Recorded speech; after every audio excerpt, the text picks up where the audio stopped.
The 2016 season premiere of FIU football. Pete Pelegrin with you, along with head coach Ron Turner, and later on, linebacker Treyvon Williams will join us. FIU starting their 15th season of football against Indiana, 34-13 loss. But coach, into that fourth quarter, you guys really hung in with Indiana. I thought our defense played really well, played hard, played fast, played physical, gave us a chance. Offensively, we've got to obviously perform much better. We were not very good, turned the ball over 3 times, gave 16 points, and when we had opportunities to make plays, to change the game, we didn't make them. And, you know, some of our top players, some of the veteran players that are so-called best players, didn't play very well, and they've got to pick it up, and the whole offense has got to pick it up. We've got to take care of the ball better, and we just have to execute. Way too many mental errors, and it was very surprising to me. I didn't expect it. We've had a really good camp. We played well, and, you know, we're just trying to figure out why.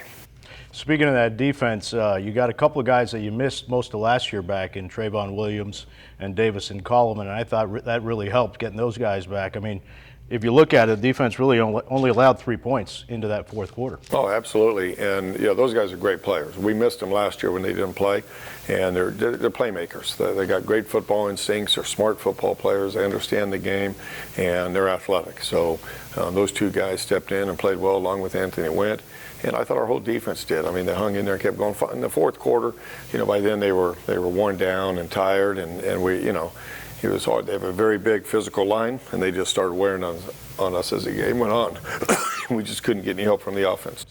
You've been in football for a while, and you know that if you can't get the running game going, you're going to struggle offensively. You guys had a little trouble getting that running game going on Friday. Yeah, we did, and we knew we were early. We knew they're not going to come out and run the ball right at them. They're big, they're physical, they're very good up front, Big Ten team. So we knew it was going to be a matter of, you know, moving the ball and getting the run game going, which is typically normally the case in the run game. You get it going as the game goes on, but we never gotten enough rhythm to, you know, to be able to establish it, you know, and get enough first downs. We had many third down opportunities to convert, we didn't convert, or second down opportunities to convert, you know, in the pass game or whatever, and we just didn't do it.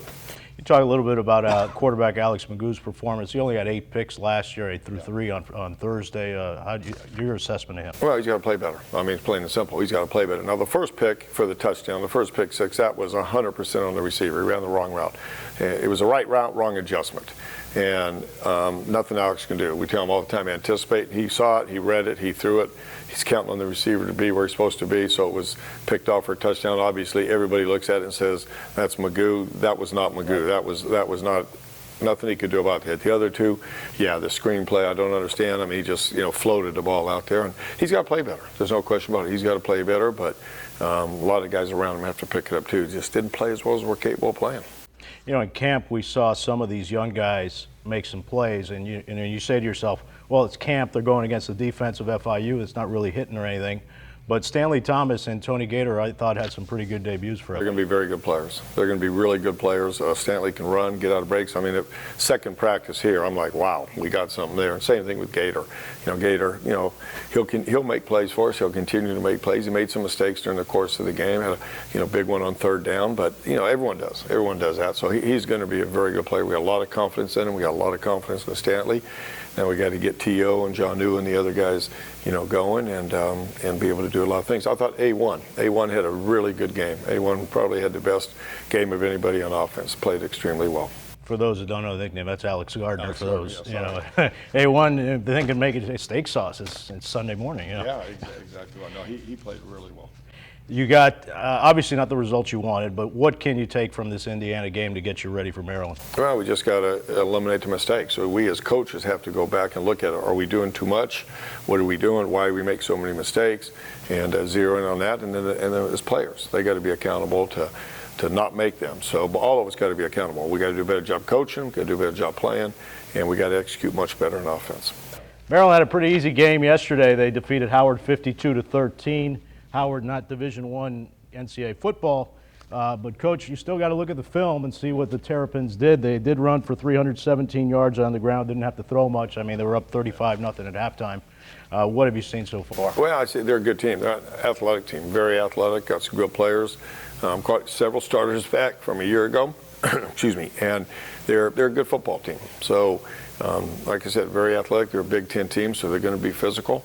And again, it was Howard, but they got after him. It was 21-0 in the first quarter. But at least we're able to see what they're doing offensively, defensively with the new coaching staff coming in.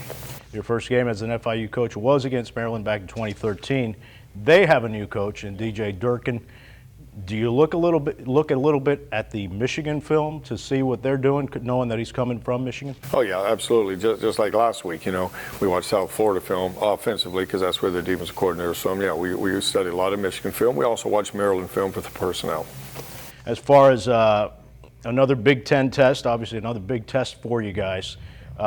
Do you approach this one any differently than Indiana? I know they're two different teams. No, we really don't. It's always about us first, and that's what I tell the team all the time. It's not about who we play. It doesn't matter if we're playing a Big Ten team or Division I AA team. First and foremost, it's about us. And offensively, especially, we didn't take care of our business. And no matter who we play, we've got to take care of our business first. So we'll address that and then get ready for a very good opponent. Thanks, Coach. That's Coach Ron Turner. We'll step aside for a moment and come back with linebacker Treyvon Williams. Sportsmanship is an important tradition for Conference USA members. It means being a role model for the next generation. Giving it everything you got. But always respecting your competition. Supporting your teammates no matter the situation. And representing your school and team with grace and dignity. In the classroom, On the field. In the community. and wherever life takes you. Show your CUSA pride all day through good sportsmanship. Welcome back to FIU Football Weekly. Our guest in week one is Treyvon Williams. Treyvon had a career-high 13 tackles against Indiana last Friday. Just talk a little bit about that performance. I couldn't have done it without my D-line. My D-line did a great job of sustaining blocks and holding down their gaps, allowing me to come through and make tackles. So I give a big thank you to the D-line. You also had a sack in that one. Now, this is the first game you're playing since coming back from that knee injury. Tell us a little bit about that injury that you missed some time last year and the process in coming back. Well, it was a hard one because I had tore my meniscus, and it was just a lot of rehab that I do. I had a lot of swelling in my knee, just a lot of abnormal things going on. But through hard work and I just kept pushing, and I just got better and got stronger. I just couldn't wait to get back out there with my teammates, though. And did you seek any counsel from other people that had that injury or any kind of help? Not really. I just kept listening to Coach would say, Coach Turner would say, just keep a positive mindset and everything will get better. Well, speaking of positive, the defense pretty much held the Hoosiers to 3 points going into that fourth quarter, even though they had scored on a safety and a pick six. Talk a little bit about that defensive performance on Friday. Well, everybody did a great job executing their job to the best of their abilities, and that helped us to play great defense throughout the game. What was it? I mean, you guys played them last year. Did you take anything from last year's game that helped the defense last Friday? Anything we took away had to be the tempo. We had to keep up with their tempo, make sure we get lined up, get our call, so that we could play at our highest level. You guys get another Big Ten team on Friday. Maryland comes here. Obviously, they're two different teams, but the same conference. What did you learn from this Indiana game that maybe you could take into this Maryland game? Conditioning. You got to be real conditioned out there. They try to keep the tempo up on you. They got big bodies, so they start to weigh down on you as the game goes on. So we're going to do a great job of getting that done this week. Did you guys feel that maybe at the fourth quarter you were a little worn down, or what was that in the fourth quarter?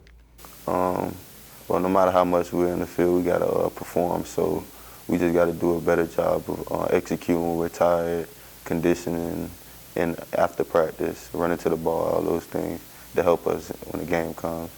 Now, kind of stepping away from the football field, I hear that you're a big card player on the team. You want to admit that you're the best, but they say you're one of the best. But you also like to break down film in a coaching aspect. So is your future as a card player, or are you a future coach? Best interest would say coaching. Best interest would say coaching. What specific do you like about coaching that you want to pursue that kind of profession? It's just helping young men find the right path, being there for them in their time of need, just watching film, finding out guys' tendencies and stuff like that. I mean, you told me that you're going to be you're headed to the film room after we're done with this, and we're taping this on a Sunday to go watch Maryland. When did you know that you wanted to go in that profession when you're done playing? It's just football is just something I've been around my whole life, and I just had so many coaches that have changed my life, each level I've been to. So I just want to help spread that on to other youth, other people. That's Treyvon Williams. Thanks for joining us on FIU Football Weekly, Week 1. We'll be back with you next week after the Maryland game.